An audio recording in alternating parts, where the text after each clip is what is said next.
সুস্থ আছো এবং সকলেই নিরাপদে আছো। তোমাদের সকলের সুস্বাস্থ্য কামনা করে আজকের এই অনলাইন ক্লাস আমার ঘরে আমার স্কুলে তোমাদের সবাইকে স্বাগত জানাচ্ছি। আমি আলী হোসেন শ্যামল, সহকারী শিক্ষক, হিসাব বিজ্ঞান, শামসুল হক খান স্কুল অ্যান্ড কলেজ। প্রিয় শিক্ষার্থী বন্ধুরা, তোমাদের গত ক্লাসটি নিয়েছিলাম দ্বিতীয় অধ্যায় লেনদেনের উপর। আজ তোমাদের ক্রমানুসারে তৃতীয় অধ্যায় দুতরফা দাখিলা পদ্ধতি নিয়ে আলোচনা করব। দুতরফা দাখিলা পদ্ধতিটি হচ্ছে বিজ্ঞানসম্মত একটি পদ্ধতি। ইতালি প্রসিদ্ধ গণিতবিদ লুকা প্যাসিওলি 1494 সালে তার সুম্মা ডি অ্যারিথমেটিকা জিওমেট্রিকা প্রপারশনালিস্ট নামে একটি গ্রন্থ আবিষ্কার করেন। সেই গ্রন্থের মূল নীতি ছিল দুতরফা দাখিলা পদ্ধতি। দুতরফা দাখিলা পদ্ধতি হচ্ছে একটি বিজ্ঞানসম্মত পদ্ধতি। সমগ্র বিশ্বব্যাপী ব্যবসা প্রতিষ্ঠানসমূহে হিসাব সংরক্ষণের জন্য নির্ভরযোগ্য, বিজ্ঞানসম্মত এবং পূর্ণাঙ্গ পদ্ধতি হিসেবে দুতরফা দাখিলা পদ্ধতি প্রতিষ্ঠিত এবং পরিচিত।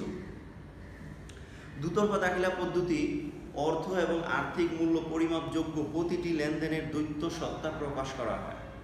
দ্বৈত সত্তা হচ্ছে দুইটি পক্ষ, একটি পক্ষ সমপরিমাণ টাকা দিবে, আরেকটি পক্ষ সমপরিমাণ টাকা নিবে। ব্যবসায়ের সঠিক ফলাফল ও প্রকৃত আর্থিক অবস্থা জানার জন্য দুতরফা দাখিলা পদ্ধতির কোনো বিকল্প নেই। আজ আমরা এই চ্যাপ্টারে, এই অধ্যায়ে একটি অঙ্কের সমস্যা সমাধান করব। তাহলে চলো প্রিয় শিক্ষার্থী বন্ধুরা, আমরা সমস্যা চলে যাই। তোমাদের বোর্ড বইয়ের 35 পৃষ্ঠায় খেয়াল করে শিক্ষার্থী বন্ধুরা, 2 নং একটি অঙ্ক রয়েছে। এখানে বলা আছে জনাব শহীদুল ইসলাম তার ব্যবসায়ের প্রতিষ্ঠান রিয়াল এন্টারপ্রাইজ এর ব্যবসায়ের বিস্তারিত হিসাব সংরক্ষণ করেন না। মানে তার ব্যবসায় প্রতিষ্ঠানের হিসাবগুলো সে যথাযথভাবে সংরক্ষণ করেন না। তার বছরের শুরুতে সম্পদগুলো কি দেয়া আছে একটু দেখে নিই আমরা। 1 জানুয়ারি 2017 তারিখে তার ব্যবসায়ের মোট সম্পদ ও মোট দায়ের পরিমাণ যথাক্রমে 5,50,000 টাকা এবং 1,70,000 টাকা। তাহলে 5,50,000 টাকা হচ্ছে তার প্রারম্ভিক সম্পদ এবং 1,70,000 টাকা হচ্ছে তার প্রারম্ভিক দায়। তাহলে প্রিয় শিক্ষার্থী বন্ধুরা, আমরা যদি প্রারম্ভিক মূলধনের পরিমাণ নির্ণয় করতে যাই, তাহলে প্রারম্ভিক মূলধনের সূত্র হচ্ছে প্রারম্ভিক সম্পদ মাইনাস প্রারম্ভিক দায়। অর্থাৎ প্রারম্ভিক সম্পদ থেকে প্রারম্ভিক দায় বাদ দিলে আমরা প্রারম্ভিক মূলধন পেয়ে যাব। তারপরে শিক্ষার্থী বন্ধুরা, অঙ্কতে বলা হয়েছে উক্ত বছরে জনাব শহীদুল ইসলাম আরও 50,000 টাকা নতুন করে ব্যবসায়ে বিনিয়োগ করে। মালিক যদি ব্যবসায়ে কোনো টাকা কোনো কিছু বিনিয়োগ করে থাকে, তাহলে সেটিকে তার অতিরিক্ত মূলধন হিসেবে ধরতে হবে। মালিক অথবা ব্যবসায়িক যদি কারবারে কোনো কিছু নিয়ে আসে অথবা কোনো কিছু বিনিয়োগ করে, তাহলে সেটিকে ধরতে হবে তার অতিরিক্ত মূলধন হিসেবে। এছাড়া উক্ত বছরে তিনি মোট 40,000 টাকা নগদ উত্তোলন করে থাকেন। প্রিয় শিক্ষার্থী বন্ধুরা, এখানে তোমরা ভালো করে খেয়াল করবে, উত্তোলনটা দুইভাবে দেয়া থাকবে। এক হচ্ছে মোট উত্তোলনের পরিমাণ অনেক সময় দেয়া থাকবে, অথবা দেয়া থাকবে প্রতি মাসে তিনি এত টাকা করে উত্তোলন করেন। যদি প্রতি মাসে তিনি এত টাকা করে উত্তোলন করেন এই ধরনের কথা বলা থাকে, তাহলে তোমাদেরকে অবশ্যই যে পরিমাণ উত্তোলন দেয়া থাকবে সেটার সাথে 12 মাস গুণ করতে হবে। বলা হয়েছে প্রতি মাসে, কিন্তু এই অঙ্কের মধ্যে প্রতি মাসে বলা হয়নি, বলা হয়েছে মোট উত্তোলনের পরিমাণ 40,000 টাকা। এখানে নগদ উত্তোলনের কথা বলা হয়েছে।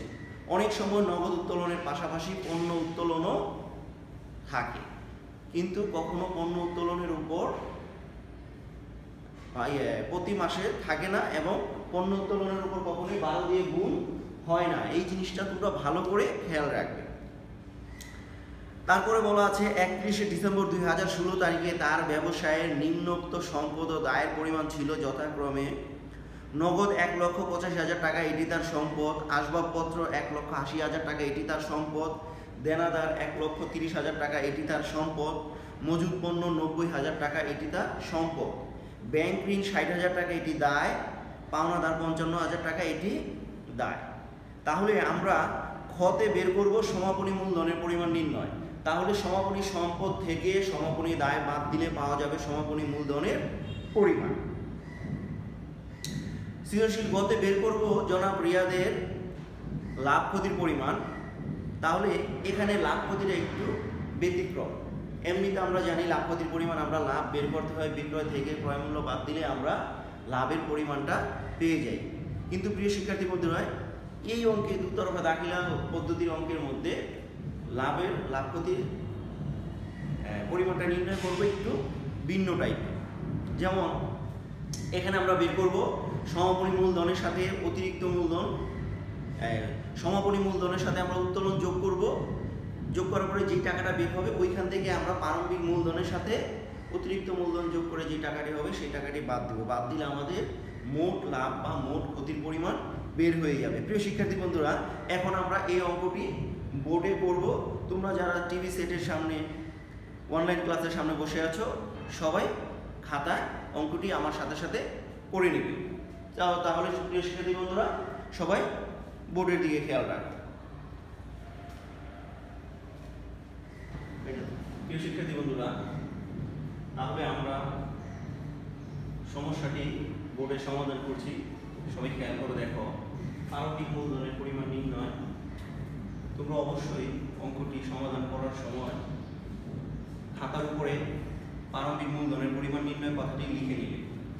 তাহলে প্রারম্ভিক সম্পদ হচ্ছে আমার 5,50,000 টাকা এবং প্রারম্ভিক দায় হচ্ছে 1,70,000 টাকা।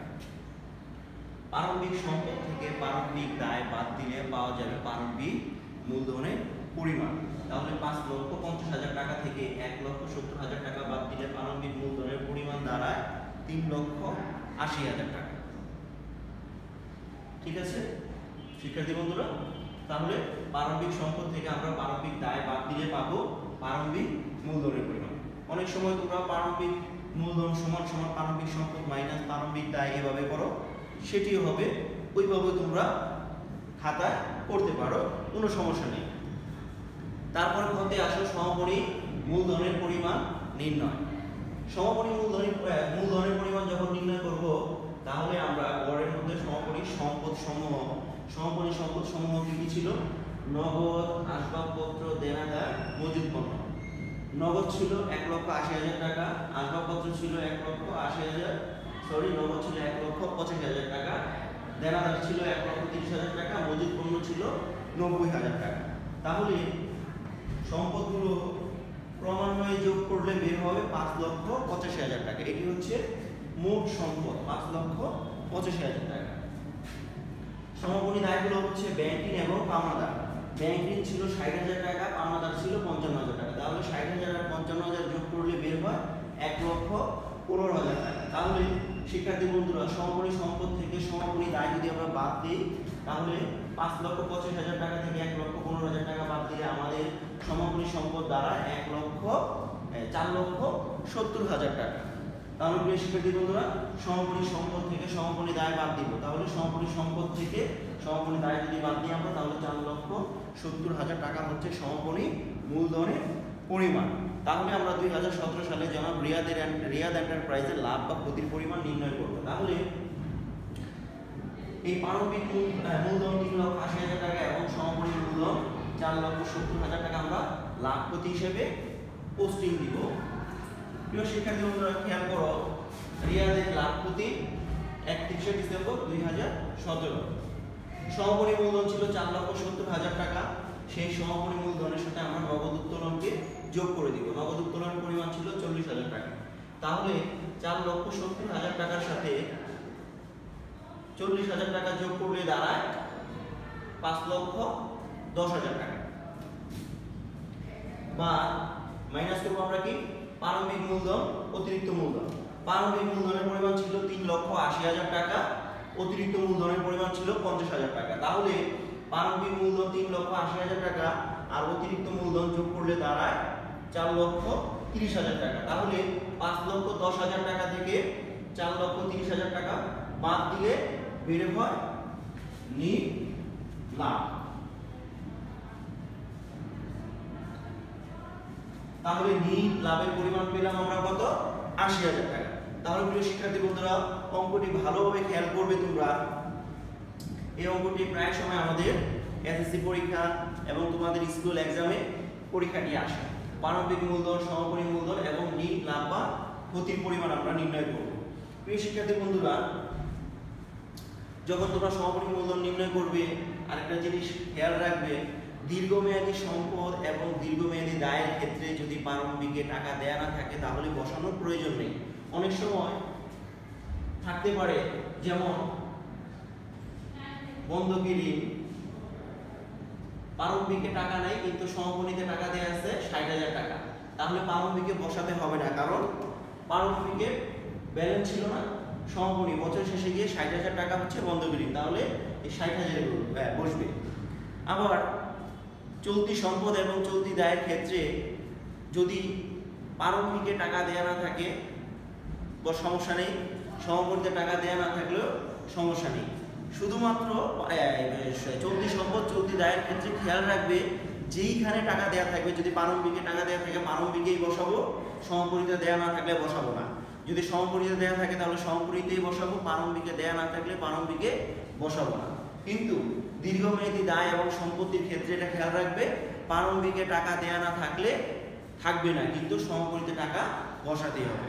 তাহলে প্রিয় শিক্ষার্থী বন্ধুরা, তোমরা বাসায় অবশ্যই অঙ্কটি প্র্যাকটিস করো এবং ভালো করে অঙ্কটি আয়ত্ত করো। প্রিয় শিক্ষার্থী বন্ধুরা, আমরা ২ নম্বর অঙ্কের সমাধানটি করেছি, এখন আমরা ৪ নম্বর অঙ্কের সমাধানটিও করে দেব। তোমরা বাসায় ভালো করে অঙ্কটিও করে নিবে। প্রিয় শিক্ষার্থী বন্ধুরা, ৪ নম্বর অঙ্কে বলা হয়েছে জনাব আলম সার্ভিসেস সেন্টার, এটি একটি সেবামূলক প্রতিষ্ঠান।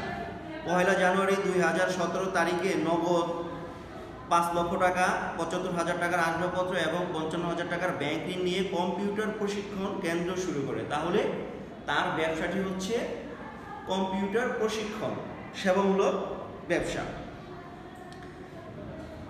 জনাব আলম নগদ নিয়ে আসছে ৫ লক্ষ টাকা, নগদ ৫ লক্ষ টাকা নিয়ে আসছে, আসবাবপত্র নিয়ে আসছে কত? ৭৫,০০০ টাকা। তাহলে এবং ব্যাংক থেকে ঋণ নিয়েছিল সে ৫৫,০০০ টাকা। আমাদের সৃজনশীল পথে বলা হয়েছে প্রারম্ভিক মূলধনের পরিমাণ নির্ণয় করার জন্য। প্রিয় শিক্ষার্থী বন্ধুরা, বছরের শুরুতে যেহেতু আমার কাছে নগদ টাকা ছিল ৫০,০০০ টাকায় ৫ লক্ষ টাকা, এবং এর পাশাপাশি আমি ব্যাংক থেকে ঋণ নিয়েছি আরো ৫৫,০০০ টাকা, তাহলে আমার নগদ টাকার পরিমাণ দাঁড়ালো ৫,৫৫,০০০ টাকা। পাশাপাশি আমার আসবাবপত্র ছিল ৭৫,০০০ টাকা, তাহলে সম্পদের পরিমাণ ৬,৩০,০০০ টাকা, এবং সেইখান থেকে আমি ব্যাংক ঋণটি বাদ দিয়ে দিব। প্রিয় শিক্ষার্থী বন্ধুরা, জাবেদা করার সময় তোমরা ভালো করে খেয়াল করবে যে যদি ব্যাংক থেকে ঋণ নিয়ে কারবারটা শুরু করে তাহলে নগদ টাকার পরিমাণ বৃদ্ধি পাবে এবং পাশাপাশি সেই টাকাটি আবার মুখ টাকা থেকে কর্তন করে দেবে। তাহলে নগদ টাকার সাথে আমরা যোগ করলে আমাদের টাকা বের হয়েছে ৬,৩০,০০০ টাকা। সেইখান থেকে আমরা ব্যাংক ঋণ ৫৫,০০০ টাকা বাদ দিয়ে দিলাম। বাদ দিলে আমাদের মোট ৫,৭৫,০০০ টাকা হচ্ছে প্রারম্ভিক মূলধনের পরিমাণ। আরো সহজভাবে তোমরা যদি বাসায় করতে চাও তাহলে এক কথায় মনে রাখবে, ঋণ বাদে বছরের শুরুতে যা কিছু থাকবে যোগ করে দিবে, তাহলে বের হয়ে যাবে প্রারম্ভিক মূলধনের পরিমাণ। প্রিয় শিক্ষার্থী বন্ধুরা, হতে আসা উপযুক্ত লেনদেনগুলোর কারণ সহ ডেবিট ক্রেডিট নির্ণয় করতে বলা হয়েছে। যদিও এটি আমরা হিসাব অধ্যায়ে করতাম, যেহেতু আমাদের উত্তরণ দাখিলা পদ্ধতির মধ্যে এই ধরনের একটি অঙ্ক দেওয়া আছে, আমরা এটি এখন করে নিব। তাহলে কারণ সহ ডেবিট ক্রেডিট নির্ণয় করব। বছরের শুরুতে নগদ টাকা নিয়ে ব্যবসা শুরু করেছিল, নগদান হিসাব, আসবাবপত্র হিসাব, ব্যাংকের হিসাব এবং যা কিছু নিয়ে ব্যবসা শুরু করেছিল সেটি তার মূলধন।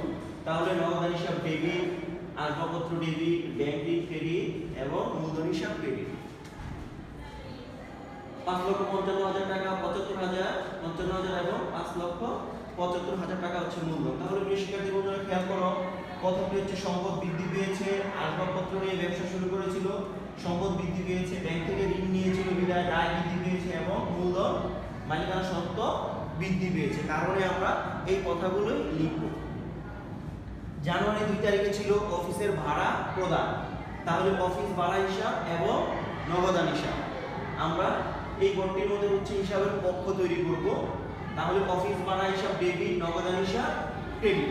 22,000 টাকা 22,000 টাকা। অফিস ভাড়া দেওয়ার ফলে ব্যয় বৃদ্ধি পেয়েছে, সম্পদ হ্রাস পেয়েছে। জানুয়ারি 10 তারিখে ছিল কাগজ ক্রয় করা হলো। আমরা জানি কাগজ হচ্ছে মণিহারি, তাহলে কাগজ ক্রয় করার ফলে আমরা কি করলাম, মণিহারি হিসাব ডেবিট, নগদান হিসাব ক্রেডিট। টাকার পরে আমরা লিখব 5,000 মণিহারি ক্রয় করার ফলে আমার ব্যয় বৃদ্ধি পেয়েছে এবং সম্পদ হ্রাস পেয়েছে, যেহেতু আমি নগদ টাকায় মণিহারি ক্রয় করেছিলাম। জানুয়ারি মাসে 12 তারিখে ছিল কম্পিউটার মেরামত করা হলো, তাহলে কম্পিউটার মেরামত করার ফলে আমার নগদ টাকা হ্রাস পেয়েছে, তাহলে মেরামত ব্যয় হিসাব ডেবিট, নগদান হিসাব ক্রেডিট। 32,000 টাকা 32,000 টাকা, তাহলে মেরামত ব্যয় বৃদ্ধি পেয়েছে, সম্পদ হ্রাস পেয়েছে। তারপর প্রিয় শিক্ষার্থী বন্ধুরা, জানুয়ারি মাসের 20 তারিখ মজুরি প্রদান করা হলো চেকের মাধ্যমে, তাহলে আমরা নগদ টাকায় প্রদান করি, কিন্তু নগদের বিপরীতে এখানে চেকে প্রদান করা হয়েছে, তাহলে ব্যাংকও একটি সম্পদ, তাহলে মজুরি প্রদান করা হয়েছে। মজুরি হিসাব ডেবিট, ব্যাংক হিসাব ক্রেডিট। 8,500 8,500। আমরা কারণে ঘরে লিখব ব্যয় বৃদ্ধি পেয়েছে এবং ব্যাংক যেহেতু সম্পদ, তাহলে সম্পদ হ্রাস পেয়েছে। জানুয়ারি মাসের 25 তারিখ বিসিটি ব্যাংক হতে প্রশিক্ষণ ভাতা প্রাপ্তি।